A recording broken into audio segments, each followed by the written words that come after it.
Tijuana épisode 3, Luisa et Clara parviennent de quitter les lieux. Luisa décide d'aller à Sao Paulo et Clara a pour mission d'apporter l'échantillon à Veronica.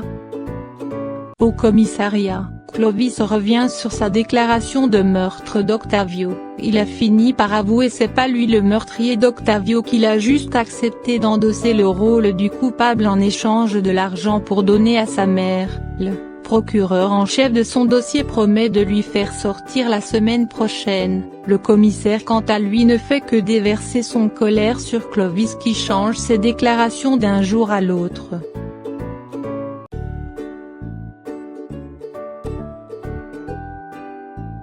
Nati à l'événement fait le discours de remerciement pour les différents donateurs. L'un des hommes présente Nati à Miguel et Olga. Elle apprend c'est l'un des fondateurs et c'est sa petite-fille Gaby, qui voulait tout ça. Miguel l'interroge sur le nom de son entreprise citée dans son émission récemment. Nati lui dit c'est rien de personnel. Miguel profite de l'inviter de venir visiter Carrie pour en avoir plus d'idées sur son entreprise.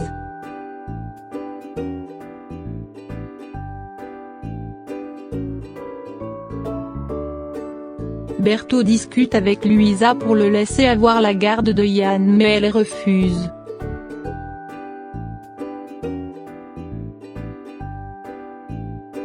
Nati à la maison reçoit l'appel d'un homme qui garde encore les dossiers de Carrie, mais il veut se retirer de l'affaire pour ne pas être la prochaine victime.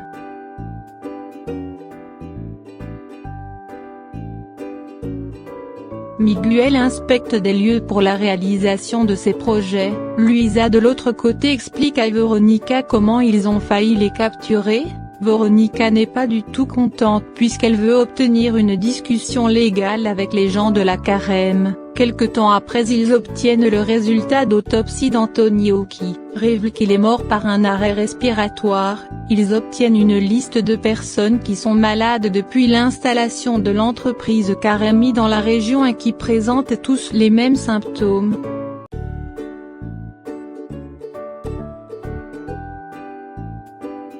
André leur dit le résultat des échantillons de l'eau sera disponible dans quelques heures. Luisa se propose d'aller interroger certains patients à l'hôpital. Étant seule avec Falcao, ce dernier-là déconseille d'emmener son fils Yann vit ici par précaution mais Luisa reste ferme sur sa décision.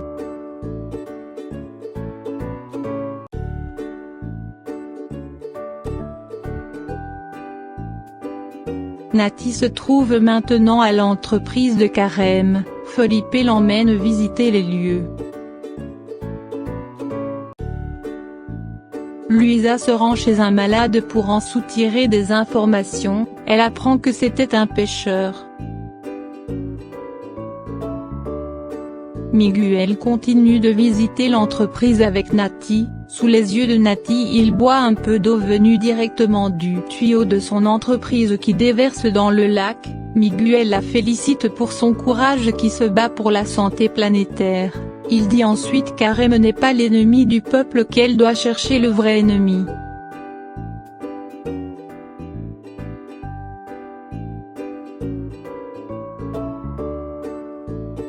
Miguel reçoit l'appel d'Olga l'informant dans les prochaines heures le décret va être abrogé. Sur le mur Nati voit la photo d'Octavio. Elle questionne Felipe, ce dernier lui dit c'est un journaliste qui a sorti une fois un article sur Carême il y a 5 ans. Nati réplique ça fait des jours qu'il est mort dans le coffre de son ami pendant qu'il allait apporter des dossiers dénonçant Carême.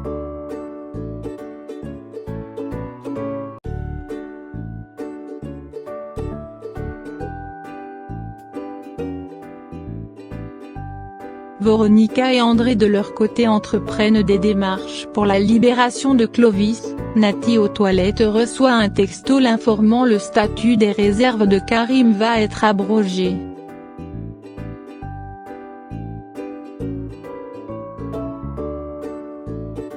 Elle compte visiter les réserves dans les prochains jours. Miguel essaie de lui faire changer d'idée comme quoi il n'y a que des arbres mais elle reste ferme sur sa décision. Elle fait ses adieux à Miguel et Felipe puis s'en va.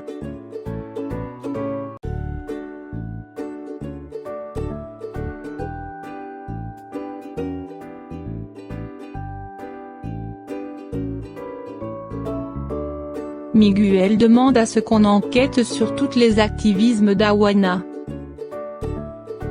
Veronica, après beaucoup d'insistance, finit par obtenir l'accord du juge pour la libération de Clovis. Luisa et Clara continuent leur enquête, elles rendent visite à un autre malade.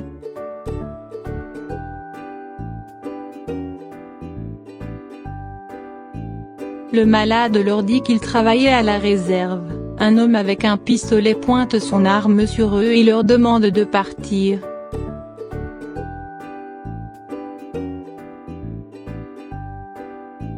Quelque temps après, l'équipe réunie pour partager le résultat de leur travail, Nati compte diffuser l'information du changement de statut de réserve publiquement, mais Veronica lui dit d'attendre un peu.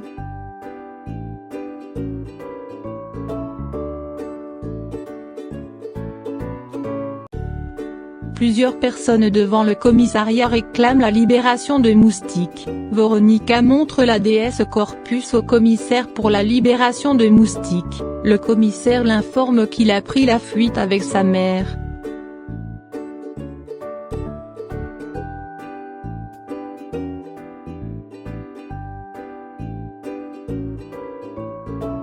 Gilberto débarque chez Luisa avec son avocat qui va travailler sur son dossier pour obtenir la garde exclusive de Yann.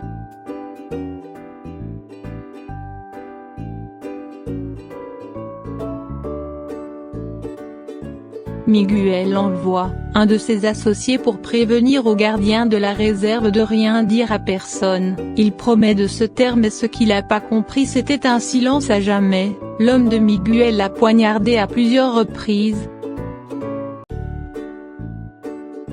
Miguel, très heureux d'apprendre le décret de la réserve est officiellement abrogé. Ces deux passent ensuite un bon moment ensemble.